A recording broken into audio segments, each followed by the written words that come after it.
also being in England and with her as your coach, he is no longer speaking as a Southern kid who has learned to speak on a plantation.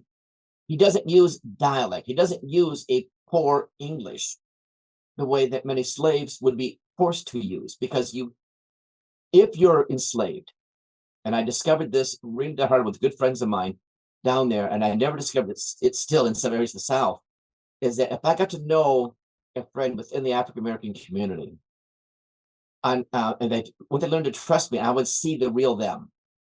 Whereas before that, they would never tell me what they really thought. And if you're in this kind of environment, this world where you are at threat all the time, you learn to show a certain face, a certain expression, and you use a certain language that is safe among that group. That's what they learned to do to survive. That was survival technique, and it was very universal. Douglass had to unlearn that and learn to speak perhaps even with an English dialect, because Julia's coming with an English dialect, so he might have developed this posh dialect, the received English he might be using, and it throws Garrison off, because you're not the kid I knew. She says, no, I have grown. And Douglass is the man has to grow. He demands to grow, and he demands everyone else around him to grow. This is very big with him. This is age. And so Douglass, she is very influential in his writing. I think probably his writing particularly, because she is drafting how he says things, and he becomes a writer. And this is a big thing for Douglass. Here is this guy born in slavery who is before the Civil War, he is a renowned writer. Not just a speaker, but he is a writer. And he rewrites and he uses words to change his personal image with others as well. So that's part of his message. And so they had her is big. I believe his wife, Anna, is very influential. Now, she never becomes his first wife, Anna. They met in Baltimore. She's a free black. She is, I think, part of that support group. And these are people we often don't know how they support us, but they're the ones who keep us real. And I think she is the one who kept Douglass real, kept his feet anchored to something. That is part of that influence that it's hard to really put your finger on, and perhaps it's not as popular, but that kind of family support is very big with Douglass. I think because that is what is taken from you in the enslaved community. You don't have a chance to actually be dad, be mom.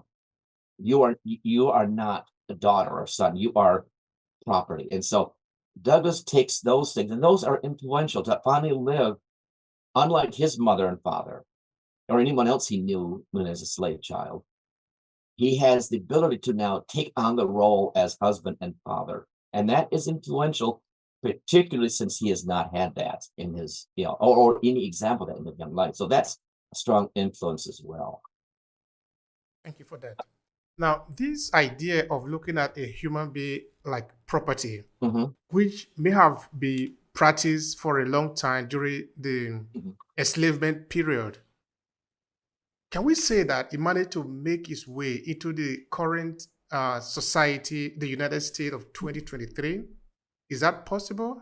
Say something about it. Ooh, it's hard. Douglass has come back in more recent decades, I think. In America, especially in the modern world, we talked before about public history. And I think people like Douglass, their influence time as a celebrity really, he's a celebrity all through the time when he dies in the 1890s in Rochester, New York. He's always a celebrity and well-known, huge, he's well-known, he's epic. And so time passes on to keep the message alive. Douglass's works are often republished and people can be exposed to them. What happens a lot in our world is we go back and we reread. In fact, my wife, when I was doing Civil War research, oh goodness, almost 30 years ago now, she read Douglass's autobiography, and her comment was, "We have got to remember him again. He has got, this needs to be the voice. If you want somebody to critique racism, this is the voice you want to use. He is precise, he is exacting, he's razor sharp, he's not gentle, but he is sophisticated. He is the voice of ration and reason. He makes a solid argument that is very difficult to resist. And that needs to be heard.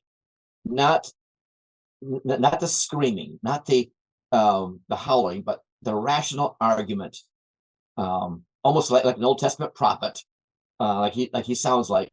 That's the voice you want to hear, because it is tough, it is hard, but it's also rational and it makes sense. He's using real words. He's speaking both to the heart and the mind. And I think, the recent books, I think some recent books have helped bring Douglass back. And I think even since the 1619 project comes out, and other projects where we start arguing these cases come out again, and this is not necessarily in a rational way, but Douglass gets pulled back, gets pulled back in. And I've seen some actors portraying Douglass in a wonderful way. In fact, I heard James Earl Jones recite Douglass's speech. I go, oh yeah, that's the voice you want to hear. That's the voice that it had, this basal voice that just, I think Douglass did have a big bass voice. And he's probably the only match for Lincoln in public speaking. Now, let's look at, just briefly, then we'll move into his story more. The mindset, the thinking, the idea that some people are just property, as it was in the case of Douglass, or at the time when he was born. Can we say that that mindset, that mentality has managed to make its way into the current United States of today? Oh, get me in trouble here. Yeah.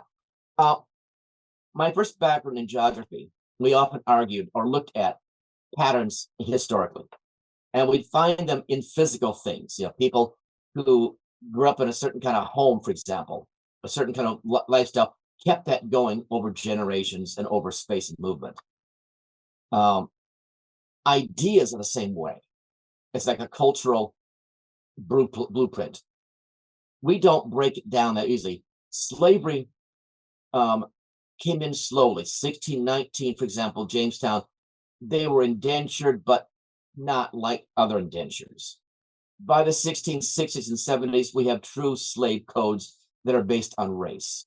That sets a pattern in colonial law that's going to be copied by younger colonies throughout the United States, what would become the United States.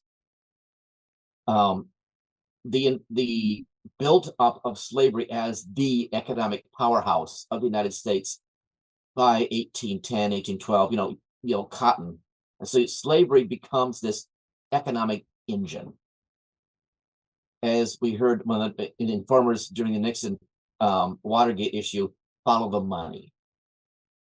There's huge amounts to be made. When you have that kind of investment, you have honor, you have your personal reputation, you have everything tied in to this system. It becomes your identity. So America becomes identified very strong as a slave economy, because almost like you don't dare cross it. It's the third rail you can't touch, and yet it's being touched. And so you have that very powerful honor code built into it. You cannot challenge it without great risk. There are fights in Congress that go into this issue. So this is a tough, hostile issue. And one of the compromises is simply, well, let's go ahead and move everybody out. Just any of the enslaved become free. Let's send them back to Africa. Well, Douglass commented on this. He hated colonization. He hated it. He said, I've been here longer than you have. My family came here before yours. He argued with them because he said, you have no right to send me out. I'm not African. I'm not Niger. I can't speak any language in Africa. I don't know the languages. I may have the complexion, but I don't have the language anymore. I don't know the culture. I'm American. I'm 6th, 7th generation American.